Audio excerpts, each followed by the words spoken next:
What's going on YouTube? JT is Reborn here, and welcome back to another edition of my DC comic book reviews. And in this video, we're going to be talking about Titans Beast World issue number 2. This one is written by Tom Taylor with the art done by Ivan Rice. So, in the previous issue of Beast World, Beast Boy fought this other Starro-like creature by turning himself continent size into Garo. However, Dr. Hate... I mean, that name just kind of makes me chuckle a little bit. The opposite of Dr. Fate. Basically, like, controlled his mind, and, like, all of Gar's spores are infecting the planet and turning people into animals, and all sorts of other wacky shenanigans are going on. So the planet is being overrun by Gar spores, which, you know, he's been kind of mind messed with, if you will, and they're turning into animals, and it's targeting the stronger characters and all that other stuff. So the Teen Titans, or the Titans, if you will, have to try and find a means to stop it, and other members of the Justice League, even though the Justice League disbanded. See, disbanding the Justice League was just a dumb idea, because more stuff like this tends to happen. But then again, they're still kind of working with the Titans, but they're just taking a back seat. I don't know. They're still... I don't get why you can't have both. That's just me. But anyway, so all this stuff is going on. There's stuff going on in Bloodhaven. Batman at one point gets infected by this thing and is turning into an animal. There is some really fantastic artwork by Ivan Rice, and to me, that's the main draw of the comic book, is just seeing these characters turn into monsters, if you will. And it visually is quite breathtaking from the first page to the last.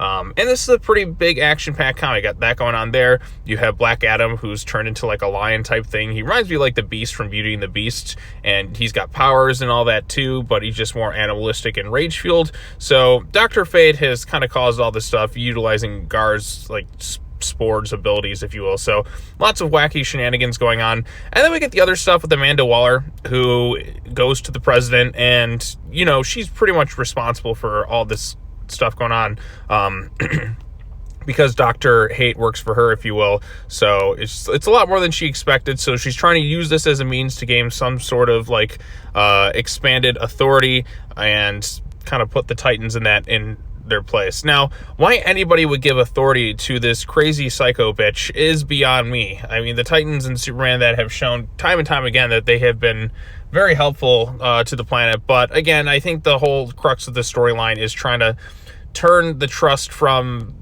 people on these heroes, if you will. I mean, we had Night Terrors doing that, and now we have this storyline, which is kind of pushing that a little bit forward. It's about like mankind, if you will, turning against its heroes, if you will, losing faith in them and putting it into, I guess, Amanda Waller's authority, I suppose. But the point is, like, I mean, why would anybody trust? Wasn't she also a fugitive too recently? Didn't she just do a lot of screw ups in the present? Just like, yeah, Waller, I'll give you authority over this stuff. I screw the heroes who have consistently saved the planet. I mean, we just had Dark Crisis. They stopped that. Night Terrors, yeah, I mean, people were scared of stuff, but they weren't responsible as the villain Insomnia. And time again, facing off against all sorts of intergalactic threats and that. But no, let me give authority to you, who has consistently caused more problems than most people. So, but also the end of the issue, like I said, Batman, there was a cool moment with him fighting Dick, and he tells him, like, make sure I don't hurt anybody when he's finally turning into this monster, if you will. And Dick manages to kind of take him down, and he needs to put him in a cage and find a means to kind of reverse this infection within people, if you will. So it'll be interesting to see, like, what the cure is. I'm sure it's going to have something to do with Gar and all that. But, I mean, I did enjoy this issue overall. There does feel like there are some stakes to the storyline. I just hope it's not kind of wrapped... I do want some lasting consequences with the storyline. I'm sure one of them is going to be Amanda Waller's increased authority, if you will, where more people form distrust within the Titans and other heroes. I'm like, that's one of the things that the storyline's end goal, I'm sure, is going to be.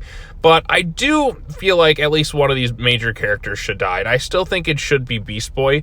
Not that I don't like his character or anything like that, but after Dark Crisis, where it didn't feel like there was real lasting stakes, now that we're into Beast World, like, I feel like there should be at least one major character who dies, and I think having it be him, maybe some like self-sacrifice way, would give it the emotional punch that I think a story like this kind of needs. but I don't think they will. Most likely, I know I'm kind of coming at this from a cynical angle, but a lot of these more recent events have not been all that great. And plus, they have like 100 different tie-ins, which I'm not even going to bother reading most of these tie-ins because I know it's not really like worth it. It's just kind of filler stuff. And from what I've heard, the other issues are basically fillers, so I don't really need to. So I'm kind of sticking with the main storyline here. There'll be some titles like me continuously covering Nightwing and I think they're tied into this event, which I will talk about. But as it stands, it's going to be mostly focusing on the main Beast World storyline. And for the first 2 issues, it has been, for the most part, pretty entertaining. So I do recommend this comic book. We're hopefully getting more of the... I mean, this feels like a bit of a DC's Tom Taylor that's taking over this thing. And I like DC's Tom Taylor. I mean, Elseworlds Tom Taylor is much better than Main Universe Tom Taylor. But it feels, like I said, sometimes it feels as though there's 2 different people writing under the same name. But I'm hoping that we get the deceased version of Tom Taylor writing. Granted, there are some faults within deceased. I feel like there's some underwritten relationships and some lingering plot threads are kind of just forgotten about. Remember in deceased when Talia took Stephanie's body away and it seemed like there was going to be something with that. It just never is explained again. So stuff like that always kind of bugged me about that event. But I really like Deceased, and I feel the ending of at least the final issue with Damien's self-sacrifice was a really like solid ending for his character. And I do want something like that with Gar if given the chance. I just don't think they're going to do it. But if they did, then this would feel like an actual event with stakes and consequences. So that's what I'm hoping for. I want something like that, but I don't think I'm going to get it. But for the time being, I did enjoy issue 2 of this. Ivan Reis's artwork is the main highlight of this particular issue. There's a few things that I'm still kind of questioning about, such as why would anybody give power to Amanda Waller despite how many times she has screwed up consistently.